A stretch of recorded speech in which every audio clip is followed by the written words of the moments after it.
रफाकत हुसैन मेरे दफ्तर का दफ्तरी था। 10 रू मासिक वेतन पाता था। 2-3 रुपए बाहर के फुटकर काम से मिल जाते थे। यही उसकी जीविका थी, पर वो अपनी दशा से संतुष्ट था। उसकी आंतरिक अवस्था तो ज्ञात नहीं, पर वो सदैव साफ सुथरे कपड़े पहनता और प्रसन्न चित्त रहता। कर्ज इस श्रेणी के मनुष्यों का आभूषण है। रफाकत पर इसका जादू न चलता था। उसकी बातों में कृत्रिम शिष्टाचार की झलक भी न होती। बेलाग और खरी कहता था। अमलों में जो बुराइयां देखता साफ कह देता। इसी साफगोई के कारण लोग उसका सम्मान हैसियत से ज्यादा करते थे। उसे पशुओं से विशेष प्रेम था। एक घोड़ी, एक गाय, कई बकरियां, एक बिल्ली और एक कुत्ता और मुर्गियां पाल रखी थी। इन पशुओं पर जान देता था। बकरियों के लिए पत्तियां तोड़ लाता, घोड़ी के लिए घास छील लाता। यद्यपि उसे आए दिन मवेशी खाने के दर्शन करने पड़ते थे और बहुधा लोग उसके पशु प्रेम की हंसी उड़ाते थे, पर वो किसी की न सुनता था और उसका ये निस्वार्थ प्रेम था। किसी ने उसे मुर्गियों के अंडे बेचते नहीं देखा। उसकी बकरियों के बच्चे कभी बूचड़ की छुरी के नीचे नहीं गए और उसकी घोड़ी ने कभी लगाम का मुंह नहीं देखा। गाय का दूध कुत्ता पीता था। बकरी का दूध बिल्ली के हिस्से में जाता था। जो कुछ बचा रहता वो आप पीता था। सौभाग्य से उसकी पत्नी भी साध्वी थी। यद्यपि उसका घर बहुत छोटा था, पर किसी ने द्वार पर उसकी आवाज नहीं सुनी। किसी ने उसे द्वार पर झांकते नहीं देखा। वो गहने कपड़ों के तगादे से पति की नींद हराम न करती थी। दफ्तरी उनकी पूजा करता था। वो गाय का गोबर उठती, घोड़ी को घास डालती, बिल्ली को अपने साथ बिठाकर खिलाती। यहां तक कि कुत्ते को नहलाने से भी उसे घृणा न होती थी। बरसात थी। नदियों में बाढ़ आई हुई थी। दफ्तर के कर्मचारी मछलियों का शिकार खेलने चले। शामत का मारा रफाकत भी उनके साथ हो लिया। दिन भर लोग शिकार खेले। शाम को मूसलाधार पानी बरसने लगा। कर्मचारियों ने तो एक गांव में रात काटी। दफ्तरी घर चला, पर अंधेरी रात, राह भूल गया और सारी रात भटकता रहा। प्रातःकाल घर पहुंचा तो अभी अंधेरा ही था, लेकिन दोनों द्वारपट खुले हुए थे। उसका कुत्ता पूंछ दबाए करुण स्वर से करहाता हुआ आकर उसके पैरों पर लौट गया। द्वार खुले देखकर दफ्तरी का कलेजा सन्न से हो गया। घर में कदम रखे तो बिल्कुल सन्नाटा था। 2-3 बार स्त्री को पुकारा, किंतु कोई उत्तर न मिला। घर भायम भाए कर रहा था। उसने दोनों कोठरियों में जाकर देखा। जब वहां भी उसका पता न मिला तो पशुशाला में गया। भीतर जाते हुए अज्ञात भय हो रहा था, जो किसी अंधेरे खो में जाते हुए होता है। उसकी स्त्री वहां भूमि पर चित पड़ी हुई थी। मुंह पर मक्खियां बैठी हुई थी। होठ नीले पड़ गए थे। आंखें पथरा गई थी। लक्षणों से अनुमान होता था कि सांप ने डस लिया है। दूसरे दिन रफाकत आया तो उसे पहचानना मुश्किल था। मालूम होता था बरसों का रोगी है। बिल्कुल खोया हुआ, गुमसुम बैठा रहा, मानो किसी दूसरी ही दुनिया में है। संध्या होते ही वो उठा और स्त्री की कब्र पर जाकर बैठ गया। अंधेरा हो गया। 3-4 घड़ी रात बीत गई, पर दीपक के टिमटिमाते हुए प्रकाश में उसी कब पर नैराश्य और दुख की मूर्ति बना बैठा रहा, मानो मृत्यु की राह देख रहा हो। मालूम नहीं कब घर आया। अब यही उसका नित्य का नियम हो गया। प्रातःकाल उठकर मजार पर जाता, झाड़ू लगाता, फूलों के हार चढ़ाता, लोबान जलाता और 9 बजे तक कुरान का पाठ करता। संध्या समय फिर यही क्रम शुरू होता। अब यही उसके जीवन का नियमित कर्म था। अब वो अंतर जगत में बसता था। बाह्य जगत से उसने मुंह तोड़ लिया था। शोक ने विरक्त कर दिया था। कई महीने तक यही हाल रहा। कर्मचारियों को दफ्तरी से सहानुभूति हो गई थी। उसके काम कर लेते, उसे कष्ट न देते। उसकी पत्नी भक्ति पर लोगों को विस्मय होता था। लेकिन मनुष्य सर्वदा प्राणलोक में नहीं रह सकता। वहां की जलवायु उसके अनुकूल नहीं। वहां वो रूपमय, रसमय भावनाएं कहां, विराग में वो चिंतामय उल्लास कहां, वो आशामय आनंद कहां, दफ्तरी को आधी रात तक ध्यान में डूबे रहने के बाद चूल्हा जलाना पड़ता। प्रातःकाल पशुओं ने भावुकता पर विजय पाई। मरुभूमि के प्यासे पथिक की भांति दफ्तरी फिर दाम्पत्य सुख के जल स्रोत की ओर दौड़ा। वो फिर जीवन का यही सुखद अभिनय देखना चाहता था। पत्नी की स्मृति दाम्पत्य सुख के रूप में विलीन होने लगी। यहां तक कि 6 महीने में उस स्थिति का चिन्ह भी शेष न रहा। इस मोहल्ले के दूसरे सिरे पर बड़े साहब का एक अर्दली रहता था। उनके यहां से विवाह की बातचीत होने लगी। मियां रफाकत फूले न समाये। अर्दली साहब का सम्मान मोहल्ले में किसी वकील से कम न था। उनकी आमदनी पर अनेक कल्पनाएं की जाती थी। साधारण बोलचाल में कहा जाता था, जो कुछ मिल जाए वो थोड़ा है। वो स्वयं कहा करते थे कि तकाबी के दिनों में मुझे जेब की जगह थैली रखनी पड़ती थी। दफ्तरी ने समझा भाग्य उदय हुआ। इस तरह टूटे जैसे बच्चे खिलौने पर टूटते हैं। एक ही सप्ताह में सारा विधान पूरा हो गया और नववधू घर में आ गई। जो मनुष्य अभी एक सप्ताह पहले संसार से विरक्त, जीवन से निराश बैठा हो, उसे मुंह पर सहरा डाले घोड़े पर सवार नव कुसुम की भांति विकसित देखना मानव प्रकृति की एक विलक्षण विवेचना थी। किंतु एक ही पखवाड़े में नववधू के जौहर खुलने लगे। विधाता ने उसे रूपेंद्रिय से वंचित रखा था, पर उसकी कसर पूरी करने के लिए अति तीक्ष्ण वाकेंद्रिय प्रदान की थी। इसका सबूत उसकी वो वाक्पटुता थी जो अब बहुधा पड़ोसियों को विनोदित और दफ्तरी को अपमानित किया करती थी। उसने 8 दिन तक दफ्तरी के चरित्र का तात्विक दृष्टि से अध्ययन किया और तब एक दिन उससे बोली, तुम विचित्र जीव हो। आदमी पशु पालता है अपने आराम के लिए, न कि जंजाल के लिए। ये क्या कि गाय का दूध कुत्ते पिए, बकरियों का दूध बिल्ली चट कर जाए। आज से सब दूध घर में लाया करो। दफ्तरी निरुत्तर हो गया। दूसरे दिन घोड़ी का रातिब बंद हो गया। वो चने अब भाड़ में भुनने और नमक मिर्च से खाए जाने लगे।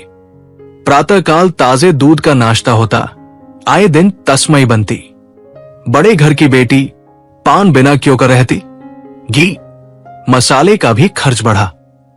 पहले ही महीने में दफ्तरी को विदित हो गया कि मेरी आमदनी गुजर के लिए काफी नहीं है।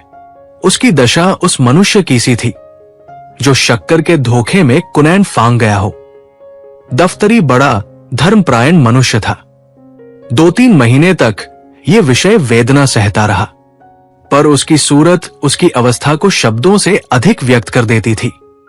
वो दफ्तरी जो अभाव में भी संतोष का आनंद उठता था, अब चिंता की सजीव मूर्ति था। कपड़े मैले, सिर के बाल बिखरे हुए, चेहरे पर उदासी छाई हुई, अहर्निश हाय हाय किया करता था। उसकी गाय अब हड्डियों के ढांचा थी। घोड़ी को जगह से हिलना कठिन था। बिल्ली पड़ोसियों के छींकों पर उचकती और कुत्ता घूरों पर हड्डियां नोचता फिरता था। पर अब भी वो किस्मत का धनी इन पुराने मित्रों को अलग न करता था। सबसे बड़ी विपत्ति पत्नी की वो वाक्पटुता थी जिसके सामने कभी उसका धैर्य, उसकी कर्मनिष्ठा, उसकी उत्साहशीलता प्रस्थान कर जाती और अपनी अंधेरी कोठरी के एक कोने में बैठकर खूब फूट फूट कर रोता। संतोष के आनंद को दुर्लभ पाकर रफाकत का पीड़ित हृदय उच्छृंखलता की ओर प्रवृत्त हुआ। आत्माभिमान जो संतोष का प्रसाद है, उसके चित्त से लुप्त हो गया। उसने फाकिमस्ती का पथ ग्रहण किया। अब उसके पास पानी रखने के लिए कोई बर्तन न था। वो उस कुएं से पानी खींचकर उसी दम पी जाना चाहता, या जिससे वो जमीन पर बह न जाए। वेतन पाकर अब वो महीने भर का सामान न जुटाता। ठंडे पानी और रूखी रोटियों से अब उसे तस्कीन न होती। बाजार से बिस्कुट लाता, मलाई के दोनों और कलमी आमों की ओर लपकता। 10 रुपए की भुगत ही क्या, एक सप्ताह में सब रुपए उड़ जाते। तब जिल्दबंदियों की पेशगी पर हाथ बढ़ाता, फिर 2-1 उपवास होता, अंत में उधार मांगने लगता। शनै शनै ये दशा हो गई कि वेतन देनदारों ही के हाथों में चला जाता और महीने के पहले ही दिन कर्ज लेना शुरू करता। वो पहले दूसरों को मितव्ययिता का उपदेश दिया करता था। अब लोग उसे समझाते, पर वो लापरवाही से कहता था, साहब आज मिलता है खाते हैं, कल का खुदा मालिक है, मिलेगा खाएंगे, नहीं पढ़कर सो रहेंगे। उसकी अवस्था अब उस रोगी की सी हो गई जो आरोग्य लाभ से निराश होकर पथ्य का विचार त्याग दे, जिसमें मृत्यु के आने तक वो भोज्य पदार्थों से भली भांति तृप्त हो जाए। लेकिन अभी तक उसने घोड़ी और गाय न बेची, यहां तक कि एक दिन दोनों मवेशी खाने में दाखिल हो गई। बकरियां भी तृष्णा व्याप्त के पंजे में फंस गई। पोलाव और जर्दे के चस्के ने नानबाई का ऋणी बना दिया था। जब उसे मालूम हो गया कि नकद रुपए वसूल न होंगे तो एक दिन सभी बकरियां हाक ले गया। दफ्तरी मुंह ताकता रह गया। बिल्ली ने भी स्वामी भक्ति से मुंह मोड़ा। गाय और बकरियों के जाने के बाद उसे दूध के बर्तनों की चाटने की भी आशा न रही, जो उसके स्नेहबंधन का अंतिम सूत्र था। हां, कुत्ता पुराने सद्व्यवहार की याद करके अभी तक आत्मीयता का पालन करता जाता था, किंतु उसकी सजीवता विदा हो गई थी। ये वो कुत्ता न था जिसके सामने द्वार पर किसी अपरिचित मनुष्य या कुत्ते का निकल जाना असंभव था। वो अब भी भौंकता था, लेकिन लेटे लेटे और प्राय छाती में सिर छिपाए हुए, मानो अपनी वर्तमान स्थिति पर रो रहा हो। या तो उसमें अब उठने की शक्ति ही न थी, या चिरकालीन कृपाओं के लिए इतना कीर्तिगान पर्याप्त समझता था। संध्या का समय था। मैं द्वार पर बैठा हुआ पत्र पढ़ रहा था कि अकस्मात दफ्तरी को आते देखा। कदाचित कोई किसान समन पाने वाले चपरासी से भी इतना भयभीत न होगा, बालवरिन टीका लगाने वाले से भी इतना न डरते होंगे। मैं अव्यवस्थित होकर उठा और चाहा कि अंदर जाकर द्वार बंद कर लूं कि इतने में दफ्तरी लपक कर सामने आ पहुंचा। अब कैसे भागता? कुर्सी पर बैठ गया, पर नागभौ चढ़ाए हुए। दफ्तरी किस लिए आ रहा था, इसमें मुझे लेशमात्र की शंका न थी। ऋणेच्छुओं की हृदय चेष्टा उनकी मुखाकृति पर, उनके आचार व्यवहार पर उज्जवल रंगों से अंकित होती है। वो एक विशेष नम्रता, संकोचमय परवशता होती है जिसे एक बार देखकर फिर नहीं भुलाया जा सकता। दफ्तरी ने आते ही बिना किसी प्रस्तावना के अभिप्राय कह सुनाया, जो मुझे पहले ही ज्ञात हो चुका था। मैंने रुखाई से उत्तर दिया, मेरे पास रुपए नहीं है। दफ्तरी ने सलाम किया और उल्टे पांव लौटा। उसके चेहरे पर ऐसी दीनता और बेबसी छाई थी कि मुझे उस पर दया आ गई। उसका इस भांति बिना कुछ कह सुने लौटा कितना सारपूर्ण था। इसमें लज्जा थी, संतोष था, पछतावा था। उसके मुंह से एक शब्द भी न निकला, लेकिन उसका चेहरा कह रहा था। मुझे विश्वास था कि आप यही उत्तर देंगे, इसमें मुझे जरा भी संदेह न था। लेकिन ये जानते हुए भी मैं यहां तक आया, मालूम नहीं क्यों, मेरी समझ में स्वयं नहीं आता। कदाचित आपकी दयाशीलता, आपकी वात्सल्यता मुझे यहां तक लाई। अब जाता हूं, वो मुंह नहीं रहा कि अपनी कुछ कथा सुनाऊं। मैंने दफ्तरी को आवाज दी, जरा सुनो तो, क्या काम है? दफ्तरी की कुछ उम्मीद हुई बोला, आपसे क्या अर्ज करूं, 2 दिन से उपवास हो रहा है। मैंने बड़ी नम्रता से समझाया, इस तरह कर्ज लेकर के दिन तुम्हारा काम चलेगा। तुम समझदार आदमी हो, जानते हो कि आजकल सभी को अपनी फिक्र सवार रहती है। किसी के पास फालतू रुपए नहीं रहते, और यदि हो भी तो वो ऋण देकर रार क्यों लेने लगा? तुम अपनी दशा सुधारते क्यों नहीं? दफ्तरी ने विरक्त भाव से कहा, ये सब दिनों का फेर है और क्या कहूं। जो चीज महीने भर के लिए लाता हूं वो एक दिन में उड़ जाती है। मैं घरवाली के चटोरेपन से लाचार हूं। अगर एक दिल दूध न मिले तो महना मत मचा दे, बाजार से मिठाइयां न लाऊं तो घर में रहना मुश्किल हो जाए। एक दिन गोश्त न पके तो मेरी बोटिया नोच खाए खानदान का शरीफ हूं। ये बेइज्जती नहीं सही जाती कि खाने के पीछे स्त्री से झगड़ात करार करूं। जो कुछ कहती है सिर के बल पूरा करता हूं। अब खुदा से यही दुआ है कि मुझे इस दुनिया से उठा ले, इसके सिवाय मुझे दूसरी कोई सूरत नहीं नजर आती। सब कुछ करके हार गया। मैंने संदूक से 5 रू निकाले और उसे देकर बोला, ये लो, ये तुम्हारे पुरुषार्थ का इनाम है। मैं नहीं जानता कि तुम्हारा हृदय इतना उदार, इतना वीररसपूर्ण है। गृहदाह में जलने वाले वीर रण क्षेत्र के वीरों से कम महत्वशाली नहीं होते।